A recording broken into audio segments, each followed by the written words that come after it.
ఆ స్టార్ ఎందుకు సూచన అంటే ఆ దినాలలో గొల్లలకి దూత వచ్చి ఇలాగా దావీదు పట్టణంలో నేను రక్షకుడు నీకు పుట్టి ఉన్నాడు అన్నాడు. వెంటనే ఆ యొక్క యేసుని చూడాలని ఆ మార్గంలో వారు వెళ్ళేటప్పుడు ఆ యొక్క నక్షత్రము వారితోనే మార్గాన్ని చూపిస్తూ ఉంది.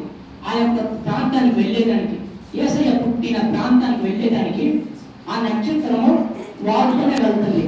ఎక్కడ నక్షత్రం ఆగిపోయిందో ఆ ఇంటిలో యేసయ్య పుట్టినాడు అని పిల్లలకి ఒక ఆనవాళ్ళు, ఒక గుర్తుకి ఆ యొక్క నక్షత్రం వాళ్ళకి దారి చూపించింది.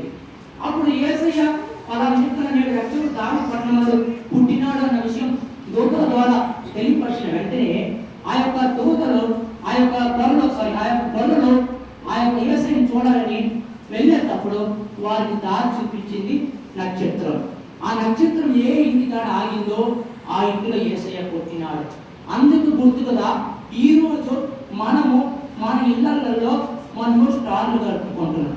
మన ఇళ్లలో ఎందుకు మనం స్టార్లు కలుపుకుంటున్నాం అంటే నా ఇంట్లో యేసయ్య పుట్టినాడు, నా ఇంట్లో యేసయ్య పుట్టినాడు అన్న విషయాన్ని మనం అన్నిటికి తెలియపరిచేదానికి మనము స్టార్ కట్టుకుంటున్నాం.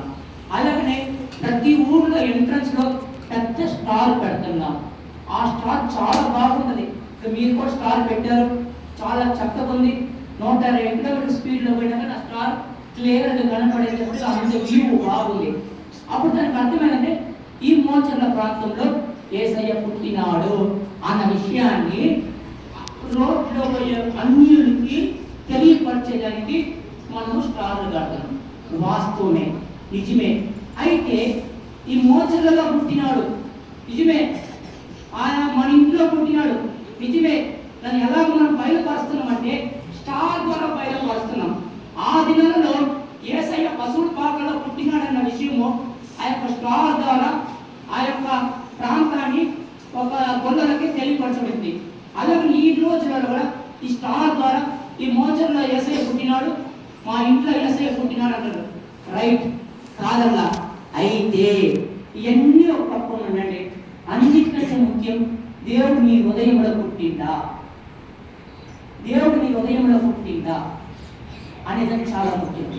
మన ఇంట్లో దేవుడు పుట్టడం కాదండి, మన ఊళ్ళో దేవుడు పుట్టడం కాదు. అది జస్ట్ ఒక ఎంటర్టైన్మెంట్, ఒక సంతోషం, ఒక సందడి చేసుకుంటున్నాం. అయితే అన్నిటికంటే చాలా ప్రాముఖ్యం దేవుడు మన హృదయంలో పుట్టిందా. ఇప్పుడు మన భారతదేశ సాంప్రదాయం ప్రకారం స్త్రీలు వచ్చి భర్త కట్టిన తాళి మెడలో వేసుకుంటారు. ఆ తాళి అనేది ఇక్కడ వచ్చి నిలబడుద్ది. ఆ భర్త కట్టింది. అప్పుడు దానికి అర్థం ఏంటంటే నా భర్త నా హృదయంలో ఉన్నాడు అని అర్థం. అందుకని ఆ తాళికి గుర్తు కరెక్ట్గా గుండె కాడ వచ్చి నిలబడుతుంది. అయితే నిజంగా నీ భర్త నీ గుండెలో ఉండడా మనం చెప్పగలుగుతామా? అది తెలియదు. ఇప్పుడుండే ఫోన్ కాలాలను బట్టి, ఇప్పుడుండే కాల పరిస్థితులు బట్టి నిజంగా వాళ్ళ భర్త వాళ్ళ హృదయంలో ఉన్నారా, లేకపోతే వాళ్ళ భార్య భర్త హృదయంలో ఉన్నారా అని తెలియదు.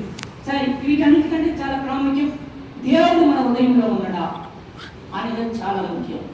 మీ ఇంట్లో దేవుడు ఉంటే చాలు, మీ ఊరిలో దేవుడు ఉంటే చాలు, మీ హృదయంలో దేవుడు ఉండాలి. మీ హృదయంలో దేవుడు ఉండాలి. అదే నీకు క్రిస్మస్.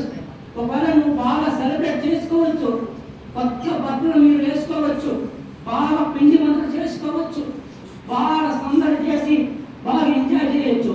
అయితే అవన్నీ వ్యర్థం, అవన్నీ వేస్ట్ ఖర్చులు, డబ్బులు వేస్ట్. నీకన్నా రోజు డబ్బులుంటే రోజు నీ క్రిస్మస్, నీకు డబ్బులుంటే రోజు పండుగ. అవన్నీ ఒక పక్క ఉన్నా కానీ మొదటిగా దేవుడు నా హృదయంలో పుట్టినాడా అనేది మనం వ్యక్తిగతంగా మనం ప్రశ్నించుకోవాలి. ఎందుకంటే దేవుడు మనకి మన పాపాన్ని సేవించడానికి వచ్చినాడు. సో దేవుడు మన హృదయంలో పుట్టినట్లయితే మనలో వచ్చే మాట దేవుడికి ఇష్టమైన మాట, మన ప్రవర్తన దేవుడికి ఇష్టమైన ప్రవర్తన, మన యొక్క నడవడిక, మన చూపు, మన తలంపు, మన ఆలోచన ప్రతిదీ దేవుడికి ఇష్టమైనది ఉంటుంది. అలా ఉంటే దేవుడు మన హృదయంలో పుట్టినాడని అర్థం.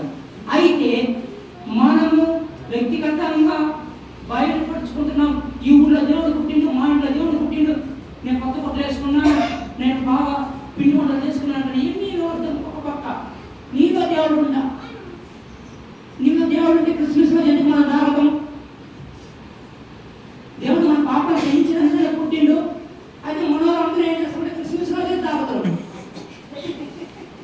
దేవుడు పుట్టిందే నువ్వు చేసిన పాపల నుంచి నేను క్షమించి నిన్ను రక్షించి నువ్వు నరకానికి పోకూడదు, నువ్వు పరలోకానికి పోవాలా.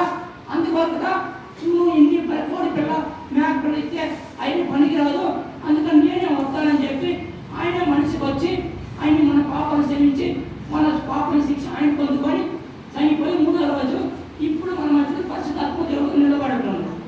అలాంటి దేవుడు పుట్టినప్పుడు మనం ఆ రోజు తాగుతాము. ఇంకా ఆయన వచ్చి 8వ రోజు మనము ఆయన రాకుండా పోవచ్చు కదా.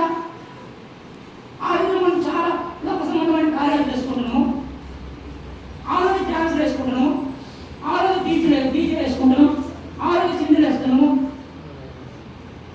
ఆ రోజు చర్చిలకు తాగి వస్తున్నాము, ఆ రోజు చర్చిలకు వచ్చి తాగొచ్చి బూత్ మాట్లాడుతున్నాము, ఆ రోజు అన్ని తప్పులు చేస్తున్నాము. మా చిన్నలైతే ఈ యొక్క సముద్ర తీరంలో ఉండే చిన్న ఊళ్ళో ఉండే చర్చిలు అన్నింటిలో ఇలానే జరుగుతాయి, ఇట్టే జరుగుతాయి. చెవులారు ఇన్ని నా వల్ల తట్టుకోలేకపోతుంది. ప్రభావం మీరు రావడమే కానీ బాగుంది ప్రభావ, నువ్వు వచ్చి ఏం ప్రయోజనం ప్రభావ, జనాలు మాట్లాడండి ప్రభావ, నువ్వు వచ్చిన కానీ ఒక గుర్తే లేకుండా పడుతుంది అనేది చాలాసార్లు నేను బాధపడే రోజు ఉంది. కాబట్టి ప్రియరాల దేవుని జన్మ ఇది అప్పుడు గుర్తు పెట్టుకోండి. దేవుడు క్షమిస్తున్నాడు, దేవుడు క్షమిస్తున్నాడు. నేను పనిపోతున్నా, నాకు రోజు కూలి వస్తుంది, నాకు సొంత ఇల్లు ఉంది, నాకు అన్ని బాగుంది, నేను తాగుతా తినదాడుతా, నేను బాగుంటా, నాకేం తక్కువ, నేను కష్టపడుతున్నా, నేను సంపాదిస్తున్నా, నా డబ్బు నా పలుకమా నువ్వు అంటే ఈరోజు నువ్వు పొద్దున పోయి సాయంత్రం ఇంటికి వస్తున్నావు అంటే దేవుని కృప. దేవుడు కృప లేకపోతే ఇంటికి రాలేదు. ఈరోజు ఎంతో మంది పొద్దున ఇంటికి పోయిన సాయంత్రం ఇంటికి వచ్చేది ఒక డౌట్ ఉంది, ప్రశ్న ఉంది. అయితే అలాంటప్పుడు దేవుడు తన కృప ద్వారా నేను కాపాడుతున్నారంటే, నువ్వు పాపం చేస్తున్నా కాపాడుతున్నాడంటే నా బిడ్డ ఇంటి వెంటనే తెలుసుకుంటాడు, నా బిడ్డ ఇంటి వెంటనే మారుతాడు, నా బిడ్డకు ఒక అవకాశం ఇద్దాము, నా బిడ్డకు ఒక అవకాశం ఇద్దాము, ఆ బిడ్డ చేసిన పాపాన్ని క్షమిద్దాము, ఆ పాపాన్ని క్షమించడానికనే నేను ఈ లోకానికి వచ్చిన, ఆ పాపానికి తగిన శిక్షణ నేను పొందుకునేదానికని ఈ లోకానికి వచ్చిన, ఒక్క అవకాశం మన బిడ్డకి ఇద్దామని చెప్పి నువ్వు తెలిసి తెలిసి తెలిసి తెలిసి పాపం చేసినా కానీ ఆయన నువ్వు చేసిన పాపానికి ఆయన శిక్ష పొందుకొని నీకు అవకాశం ఇస్తాడు. అయితే ఒక్కనొక రోజు వస్తుంది మనం పడిపోతాం. అయితే పడిపోతే మనం లేవడెత్తదని కూడా మనం ముందు మనసులో ఉండదు. కాబట్టి గుర్తించుకోండి, క్రైస్తవులని చెప్పేవారు, దేవుని సంఘానికి వచ్చేవారు, దేవుని సంఘ కార్యక్రమంలో పొందుకునేవారు ఈ యొక్క ఆత్మీయ జీవితాన్ని జాగ్రత్తగా కాపాడుకోండి. ఎందుకంటే మీరు పాపంలో పడకూడదనే దేవుడు ఈ లోకానికి వచ్చిండు. ఆయన నిన్ను నన్ను రక్షించినాడు, మన పాపానికి ఆయన శిక్ష పొందుకున్నాడు. ఆయన ఎందుకు ఈ లోకాన్ని జన్మించినాడో ఆయన పని ఆయన చక్కగా చేసి ముగించిపోయేసి. అయితే మనం చేయాల్సింది ఏంటంటే ఆయన యొక్క జన్మం గురించి మనము ఇతరులకు తెలియపరచాలి. స్టార్ ద్వారా కాదు, అదే మన ప్రవర్తన ద్వారా కాదు, మనలో ఉన్న దేవుడిని మనం ఇతరులకు బయలుపరచాలి. నేను క్రిస్టియన్ అని చెప్పుకుంటే కాదు, నేను క్రిస్టియన్ అనేది అన్నిలు నన్ను చూసి తెలుసుకోవాలి, నా నోటి నాకు తెలుసుకోకూడదు. రోజు నా యొక్క మాట, నా ప్రవర్త, నేను ఎక్కడ మాట్లాడుతున్నా, నా యొక్క యాక్టివిటీస్ ఎలా నేను చూసి దాన్ని చూసి వాళ్ళు తెలుసుకోవాలి. అటువంటి క్రైస్తవ జీవితం మనం జీవించి దేవుడి యొక్క జన్మం గురించి అనేకులు తెలియపరిచి మన పాపం నుండి మనం ఒక విముక్తి పొందుకొని దేవుడు రాజ్యానికి మనం వెళ్ళే